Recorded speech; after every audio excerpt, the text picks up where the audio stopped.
રાજકોટ શહેરના અલગ અલગ વિસ્તારોમાં અશાંત ધારો અમલી છે ત્યારે આગામી સમયમાં અશાંત ધારો ઉઠાવી લેવાશે તેવી દહેશતથી વિવિધ સોસાયટીએ રજૂઆત કરી છે।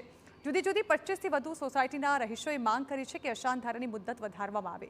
વિવિધ સોસાયટીના પ્રમુખો અને સભ્યોએ ધારાસભ્ય દર્શિતા શાહની આગેવાની રજૂઆત કરી। રહીશોનું કહેવું છે કે જો અશાંત ધારો હટી જાય તો પરસ્પર વૈમનસ્યની સ્થિતિનો પણ ભય છે।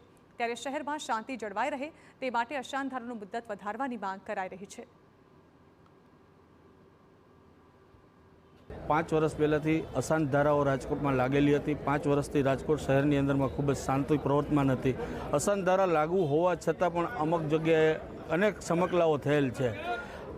અમને એવી જાણકારી મળી છે કે 13 તારીખથી આ અશાંત ધારા ઉઠાવી લેવામાં આવે છે, રિન્યૂ નહીં કરવામાં આવે, જેના વિરોધમાં અમે અહીંયા અમારી રજૂઆત કરવા માટે આવ્યા છીએ કલેક્ટર સાહેબને કે જે જગ્યાએ લાગુ છે ત્યાં રિન્યૂ કરી દેવામાં આવે ને જે જગ્યાએ લાગુ નથી ત્યાં પણ અશાંત ધારાની રાજકોટના લોકોની માંગ છે। રજૂઆત અમારી બસ 2 શબ્દોમાં છે।